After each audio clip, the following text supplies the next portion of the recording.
নমস্কার বন্ধুরা, আমি মৌমিতা আর আমার এই চ্যানেলে আপনাদের সবাইকে জানাই স্বাগতম। আজকে এই রেসিপিটি নিরামিষ দিনে অসাধারণ লাগে, এর স্বাদ অপূর্ব। আপনারা অবশ্যই বাড়িতে ট্রাই করবেন, দেখবেন আপনার বাড়ির লোকেরা আপনার এই রান্না খেয়ে আপনারই প্রশংসা করছে। তাহলে চলুন আর দেরি না করে শুরু করা যাক আজকের রান্নাটি।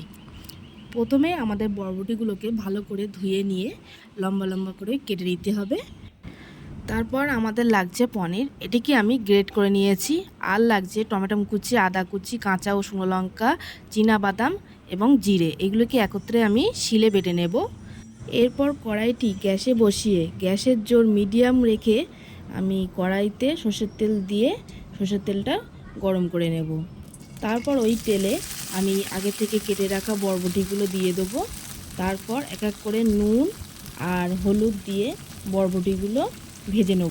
এখানে আপনাদের খেয়াল রাখতে হবে, বরবটিগুলোকে পুরোপুরি ভাজা করলে হবে না, আমাদের 80% মতন ভাজা করে বরবটিগুলোকে তুলে নিতে হবে। এবার এইগুলোকে ভাজা হয়ে গেছে, আমি একটি পাত্রে তুলে রাখলাম। এবার ওই তেলেই আমি গোটা গরম মশলা ফোড়ন দিয়ে দিলাম। এর মধ্যে দারচিনি, এলাচ, লবঙ্গ ও তেজপাতা দিয়ে দিলাম। আর এই তেজপাতাটা কিন্তু আমার ছাদ বাগানের তেজপাতা।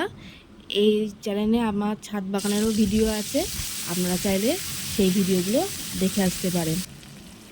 এবার তেলে বেটে রাখা মশলা, নুন, হলুদ দিয়ে ভালো করে মিশিয়ে নেড়ে চেড়ে নেবো। ভালো করে নাড়াচাড়া করে দেখবেন এই মশলাটা থেকে তেল ছাড়ছে।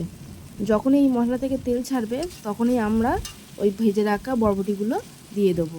দিয়ে আরেকটু মিশিয়ে নাড়াচাড়া করে নেবো ভালো করে। এইগুলোকে ভালো করে মেশানো হয়ে যাওয়ার পরে আগের থেকে যে গ্রেট করে রেখেছিলাম পনিরগুলো, এইগুলোও দিয়ে দেব। দিয়ে ভালো করে দেখুন একসাথে সবগুলোই আমি মিশিয়ে নেব। তারপরে মেশানো হয়ে গেলে এর মধ্যে আমি চিনি দিয়ে দেবো।